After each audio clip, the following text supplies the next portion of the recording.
Bonjour, c'est Anne-Sandrine Di Girolamo au micro des Ondes de Limo, le podcast immobilier attentif et curieux. La population française vieillit beaucoup, si bien que le marché du logement des seniors s'agrandit et se transforme pour mieux s'adapter et se conformer aux besoins nouveaux des seniors du XXIe siècle qui ne sont assurément pas ceux des seniors du XXe siècle. Avec moi pour évoquer ce marché et aussi celui plus spécifique de la résidence service senior, Jérôme Navarre, directeur de Noé, ex-Cogedim Club, et Marc du groupe Altaria. Jérôme Navarre, bonjour. Bonjour Anne-Sandrine. Avant d'évoquer le marché de la résidence service senior, peut-être pourrions-nous faire un point sur le vieillissement de la population française. C'est important parce que d'ici 2030, il se dit que le nombre de seniors va augmenter considérablement en France. Et en fait, 2030, c'est demain. 2030, c'est demain et nous sommes face à ce que les démographes appellent un mur démographique. Oui. Ce mur démographique, il est lié tout simplement à l'arrivée des boomers, ceux qui sont nés après la Seconde Guerre mondiale. Oui. Et si on donne quelques chiffres, entre 2020 et 2030, le nombre de seniors entre 75 et 84 ans va augmenter de 50% en passant de 4 à 6 millions de personnes. Donc c'est vraiment une augmentation qui est considérable. Si on regarde ça par flux et par année, au début de cette décennie, donc entre 2020 et 2030, le nombre de seniors augmente chaque année d'à peu près 120-140 000. À partir de 2024, cette augmentation passe de 120 à 240-250 000. Donc vous voyez, vraiment, c'est une augmentation qui est extrêmement forte. Et ce qui est intéressant aussi peut-être de noter, c'est qu'on parle souvent du boom des naissances d'après-guerre, avec cette génération qui a créé de nouveaux besoins aussi. Et là, on a un boom des seniors et de toute évidence, ils vont aussi avoir des besoins. Alors, les besoins des seniors sont évidemment liés à la manière dont ils ont vécu. Oui. Et voilà, ce sont les mêmes. Hein. Les seniors qui arrivent, ce sont les seniors du Club Med, ce sont les seniors qui étaient en mai 68 sur les pavés. C'est toutes ces personnes qui ont connu une société de consommation, une société d'abondance, la libération de la femme. Et tout ça, ça a structuré effectivement leur manière d'être toute leur vie et leur manière d'être en tant que seniors. Et en tant que seniors, ils veulent continuer tout simplement à vivre comme ils vivaient précédemment. Ils ont peut-être par rupture par rapport à la génération précédente, ils ne voient pas la vieillesse comme étant une fatalité. Ils voient la vieillesse comme étant un moment de leur vie avec la volonté de poursuivre la manière dont ils vivaient précédemment, bien sûr avec les difficultés liées à la vieillesse, liées à la mobilité, mais ils veulent continuer à vivre comme précédemment. Quelles sont leurs attentes maintenant en termes de logement ? Alors, d'abord, ils veulent choisir leur logement. C'est important. Oui. Ils ont un rapport au logement qui est un petit peu différent par rapport à celui de la propriété de la génération précédente. Et la notion d'usage est ancrée chez eux. Et elle est ancrée chez eux, je dirais peut-être au détriment de la notion de propriété.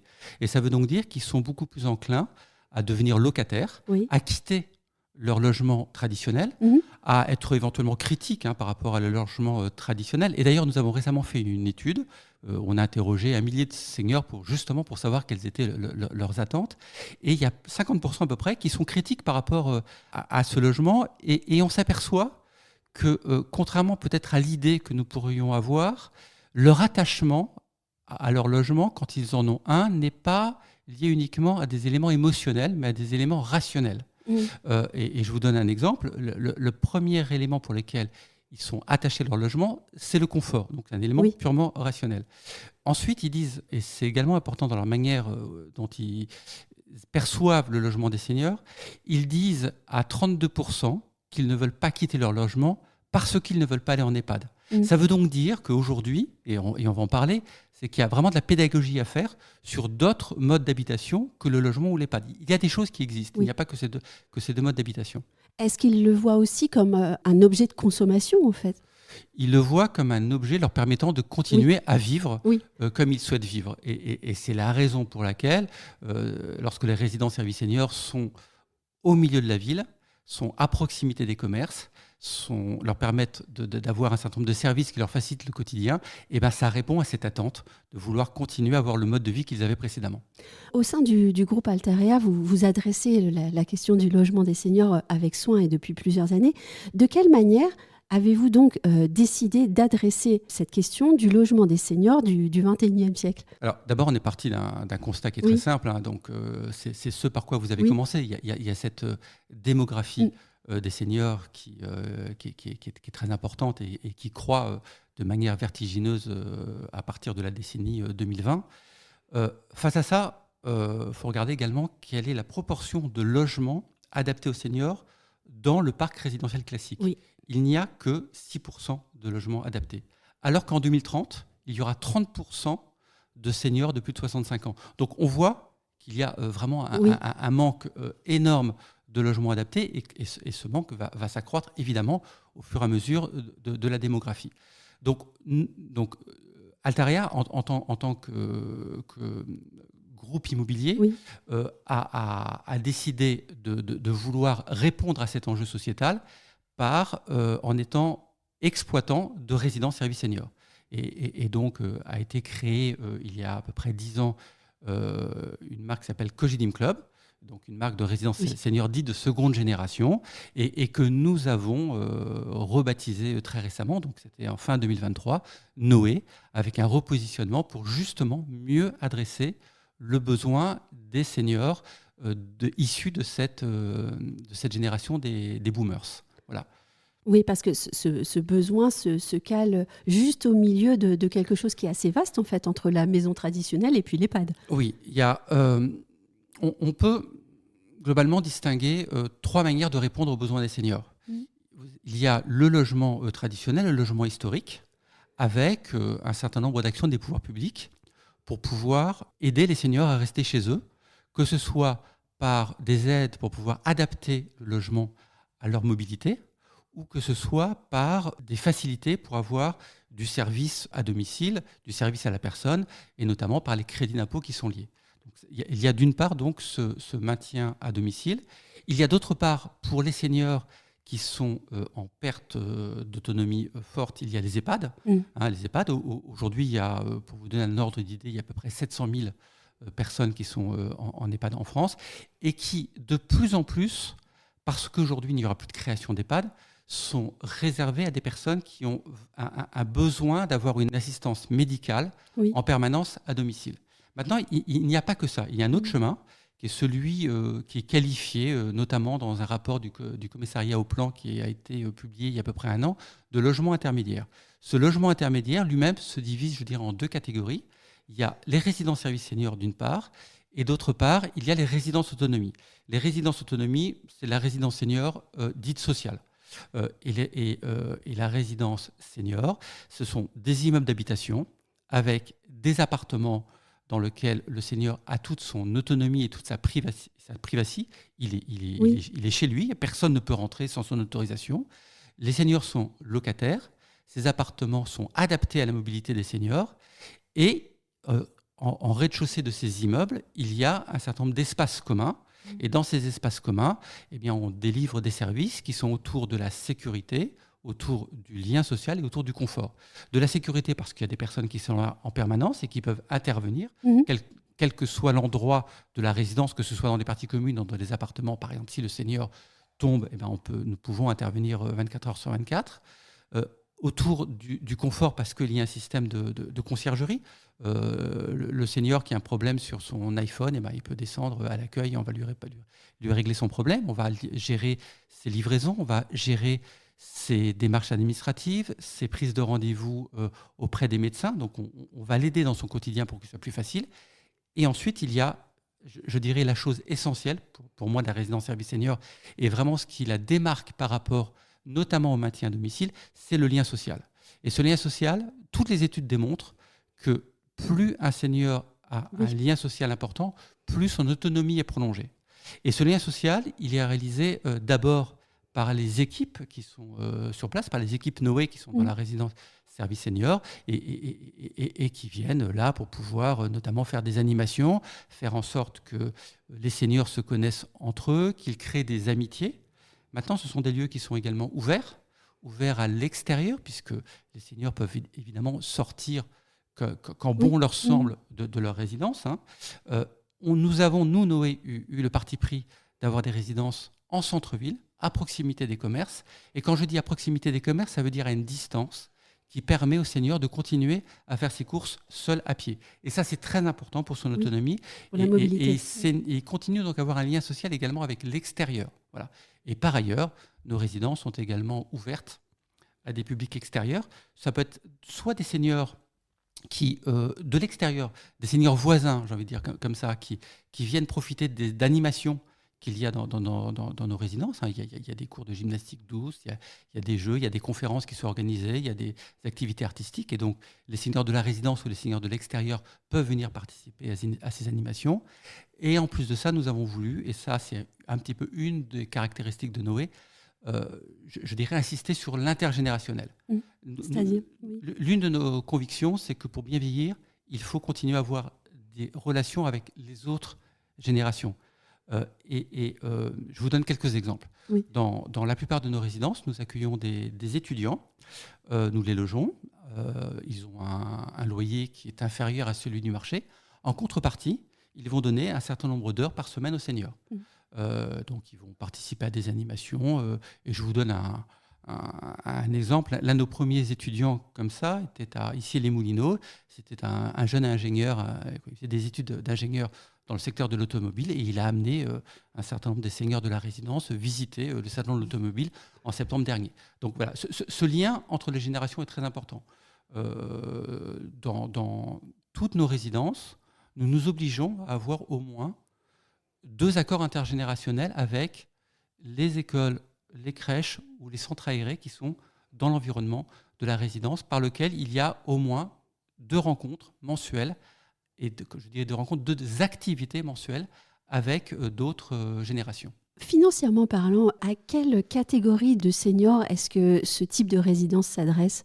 Ou alors est-ce que, de la même façon, il y a peut-être aussi différents types et différentes strates d'offres ? Il y a effectivement des opérateurs de résidence-service senior qui sont sur oui. différents niveaux de gamme. Oui. Nous concernant, nous nous adressons à des seniors qui ont un revenu à partir de 1 800, 2 000 euros. Mmh. Et évidemment, ça peut aller plus haut selon la localisation de la résidence. En gros, on va toucher à peu près 40% de la population française. Voilà. Donc, c'est quand même un produit de masse oui. qui s'adresse à un grand nombre de seniors. Maintenant, pour la partie sociale, oui. il y a la résidence autonomie, qui est vraiment la résidence senior sociale.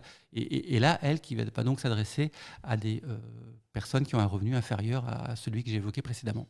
Venons-en à la question du marché de la résidence service senior. Quelles sont les perspectives de développement de ce marché ? Alors, on a parlé évidemment de la démographie, mais... Alors, oui. Évidemment, c'est un marché qui est drivé par cette croissance démographique. Si je vous donne quelques chiffres. Oui.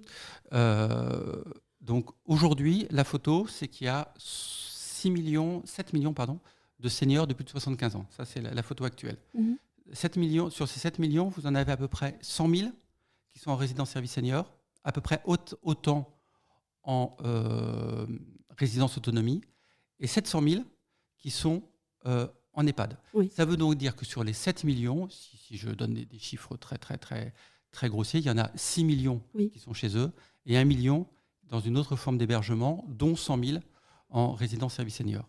La fameuse étude à laquelle je faisais référence tout à l'heure, celle du commissariat au plan, a estimé qu'entre 2020 et 2030, la croissance du parc de résidence-service senior allait, selon les hypothèses qu'elles sont plus ou moins optimistes, soit doubler, soit tripler. Donc il y a vraiment une très forte croissance de ce marché qui est attendue immédiatement, d'ici 2030. Oui, et chez Altarea, alors combien de projets avez-vous en cours ? Alors, aujourd'hui, nous avons 2 marques de résidence-service senior. Donc, il y a une première marque que j'évoquais, qui est Noé. Mmh. Aujourd'hui, nous avons 32 résidences ouvertes. La dernière a ouvert la semaine dernière à Avignon. Et nous allons ouvrir 5 résidences complémentaires en 2024, 6 autres en 2025. Nous avons un plan de développement qui nous amène à peu près une 50aine de résidences d'ici 2026. Ensuite, nous avons repris récemment le principal opérateur des résidences, les Hespérides. Donc là, c'est un autre modèle où les seniors sont propriétaires de leur appartement, alors que dans le modèle Noé, ils sont locataires. Et là, nous avons repris 23 résidences. C'est-à-dire qu'en gros, à fin 2024, le groupe va opérer une cinquantaine de résidences services seniors entre la marque Noé et la marque Les Hespérides. Est-ce que je peux vous poser une question un peu plus personnelle? Parmi tous ces projets, est-ce qu'il y en a un qui vous a tenu à cœur et pourquoi? J'avoue que la résidence que nous avons livrée à Issy-les-Moulineaux il y a un peu plus d'un an, oui, c'est un sujet, c'est une résidence qui nous tient tous à cœur. Alors pour plusieurs raisons. Oui. Pour plusieurs raisons. La première, c'est d'abord qu'elle a été créée a été réalisée dans un quartier qui a été réalisé en totalité par le groupe. Et le groupe donc a montré son savoir-faire. C'est ici Cœur de Ville, c'est ici ça Cœur de Ville, voilà, ici Cœur de Ville. Donc en réalisant donc un énorme quartier avec des bureaux, des commerces, des écoles, une résidence service senior et une crèche. Cette crèche est dans le même immeuble que la résidence qui a été créée. Et il y a également au-dessus de la résidence des immeubles d'habitation. Et simplement à l'échelle de cet îlot, donc, nous avons souhaité, je dirais, nous comporter en bons voisins avec les appartements résidentiels de l'immeuble. Et nous sommes là également pour servir de conciergerie à ceux qui ont choisi d'habiter au-dessus de la résidence service senior. Et donc, régulièrement, ils viennent chez nous parce que nous avons un colis pour eux. En tout cas, voilà, on crée un lien avec eux. Et lorsque nous créons un événement dans la résidence, nous invitons ces autres résidents de l'immeuble. Et parce que, avec la crèche qui est également dans l'immeuble, eh bien, nous avons passé un partenariat. Et une semaine sur deux, eh bien, les seniors de la résidence descendent dans la crèche pour pouvoir faire la lecture aux enfants de la crèche. Et l'autre semaine, ce sont les enfants qui viennent écouter cette lecture dans la résidence. Donc elle est assez symbolique de là où nous voulons aller, vers où nous voulons aller. Oui. Et avec, je dirais, cette résidence qui est vraiment au cœur de la ville, qui est ouverte sur la ville et qui a des accords intergénérationnels. Donc voilà pourquoi cette résidence nous tient particulièrement à cœur. Et ce podcast n'est pas filmé, donc les auditeurs ne peuvent pas voir à quel point vous le racontez avec plaisir. C'est vrai. Mais c'est une grande chance de travailler dans ce secteur. Hein. Je veux dire, j'ai la chance de pouvoir diriger des sociétés où les collaborateurs savent pourquoi ils sont là, quel est le sens. Donc, c'est un confort énorme que j'ai. Est-ce qu'il y a quelque chose que vous aimeriez développer, quelque chose sur lequel vous travaillez en ce moment pour aller plus loin encore que ce projet à ici Cœur de Ville? Il y a vraiment quelque chose que nous devrions, sur lequel nous devons travailler, c'est mieux communiquer sur notre produit. Oui. C'est un produit qui, hélas aujourd'hui, et sans doute c'est au secteur qui n'a pas suffisamment bien communiqué, dont nous faisons partie. Aujourd'hui, ce n'est pas une solution spontanée qui vient à l'idée des seniors lorsqu'ils commencent à avoir une baisse d'autonomie et qu'ils ont besoin d'avoir davantage d'aide. Ils ont en tête le fait qu'ils peuvent rester chez eux, qu'ils peuvent avoir... adapter la douche. Adapter la douche. Mais lorsque la maison est à 3 km du centre-ville et qu'il est compliqué de conduire, eh ben ça ne règle pas tous les problèmes d'adapter la douche ou d'avoir de l'aide à domicile. Lorsque les enfants sont loin et que les amis sont également loin, eh bien le lien social peu à peu se rompt dans le maintien à domicile, en tout cas dans les cas que je vous indique. Et je crois vraiment que nous devons améliorer notre communication et faire en sorte que spontanément, lorsqu'un senior est confronté à ces problèmes de petites baisses d'autonomie, eh bien, ils se disent que oui, je peux rester à domicile ou je peux aller dans une résidence service senior. C'est ça ce sur quoi nous devrions travailler fortement dans les prochaines années. Construire sur le lien social. Et construire sur le lien social, qui est vraiment l'élément différenciant par rapport au maintien à domicile et qui est l'élément majeur pour le maintien de l'autonomie. C'est ça qui est important. C'est que c'est vraiment ce maintien de l'autonomie, c'est le fait de voir du monde tous les jours, c'est le fait d'avoir des amis, c'est le fait d'avoir des activités avec d'autres et d'autres qui sont des seniors et des plus jeunes, qui fait que l'autonomie se maintient et qu'on vit le plus longtemps en meilleure santé. Je suis certaine qu'on aura encore l'occasion d'en reparler. En tout cas, je vous remercie, Jérôme Davard. Merci beaucoup.